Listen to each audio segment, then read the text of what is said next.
Hello everyone, आज हम लोग एक क्वेश्चन करेंगे जो कि जेईई मेंस 2021 में आया था और थर्मोडायनामिक्स से। क्वेश्चन बोल रहा है कि in a certain thermodynamical process the pressure of a gas depends on its volume as K we cube. The work done when the temperature changes from 100 degree Celsius to 300 degree Celsius will be dash and R, where N denotes number of moles of a gas. Question बोल रहा है कि एक थर्मोडायनामिकल process है। थर्मोडायनामिकल process मतलब तो हमें पता ही है, जिसमें एक थर्मोडायनामिकल सिस्टम एक स्टेट से दूसरे स्टेट में चेंज होता है। जैसे कि जब साइकिल के टायर में जब हम हवा पंप करते हैं तो उसमें एयर का रैपिड कंप्रेशन होता है, तो वो भी एक थर्मोडायनामिकल प्रोसेस ही है और वो एक एडियाबैटिक प्रोसेस होता है। एडियाबैटिक प्रोसेस क्या होता है? जिसमें कोई हीट एक्सचेंज नहीं होता है, मतलब ना हीट अंदर आता है ना हीट बाहर आता है। और वो एडियाबैटिक प्रोसेस क्यों हुआ? क्योंकि एयर का जो कंप्रेशन होता है, मतलब जब हम पंप करते हैं तो एयर का कंप्रेशन इतना ज्यादा होता है कि उसमें हीट को अंदर बाहर एक्सचेंज होने का टाइम ही नहीं मिलता है। तो अप्रोक्सीमेटली हमारा जो हीट एक्सचेंज होता है वो 0 होता है। प्रेशर दिया हुआ है केवी क्यूब, प्रेशर दिया हुआ है P इज इक्वल टू के वी क्यूब।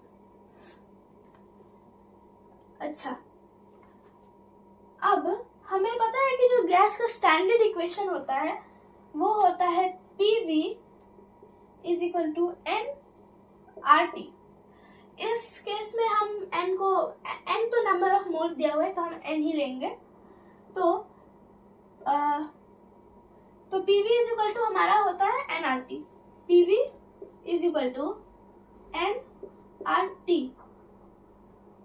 अच्छा, KV cube into V is equal to nRT, मतलब K V to the power 4, V cube into V to the power 4 is equal to nRT।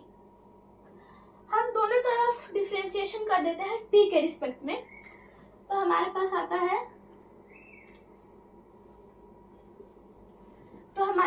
है दोनों तरफ integration करने पर के we to the power 4 का differentiation होगा। अगर d के रिस्पेक्ट में करेंगे तो d by D T of के वी टू द पावर 4।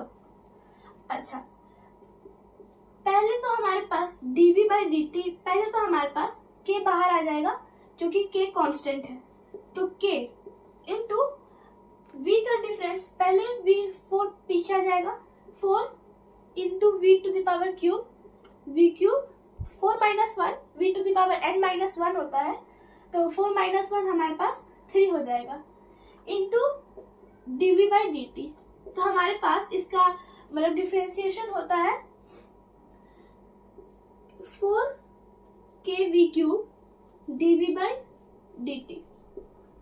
तो हमारे पास आया 4, अगर हम दोनों तरफ डिफरेंशिएशन करते हैं तो 4 के we cube dv by D t is equal to nr तो बाहर आ जाएगा क्योंकि वो एक कांस्टेंट है, n तो कांस्टेंट रहेगा ही और r भी गैस कांस्टेंट होता है, तो nr हमारा कांस्टेंट हो गया।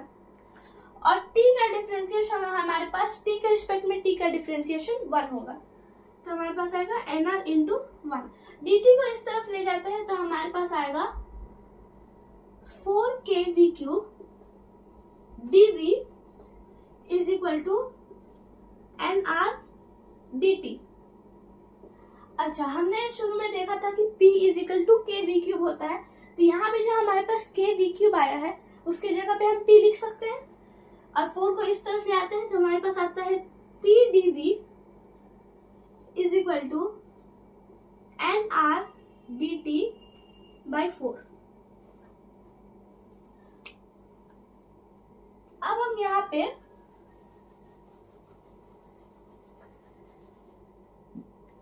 p dv is equal to nr by 4 dt है, हम दोनों तरफ इंटीग्रेशन कर देते हैं।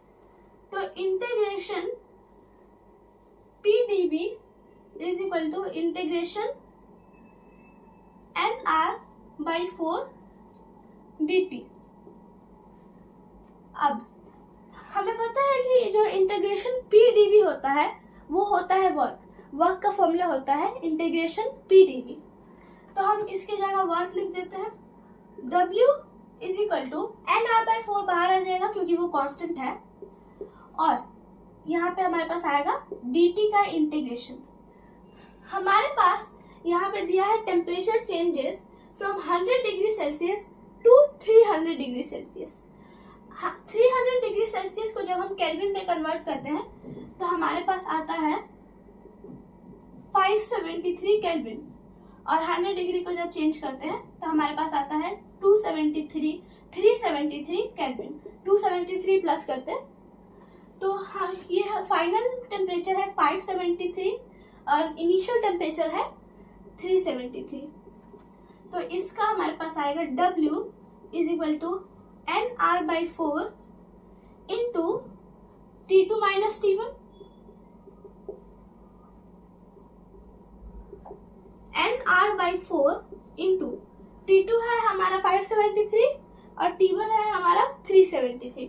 तो हमारे पास आएगा 573 माइनस 373। तो NR/4 इंटू 200।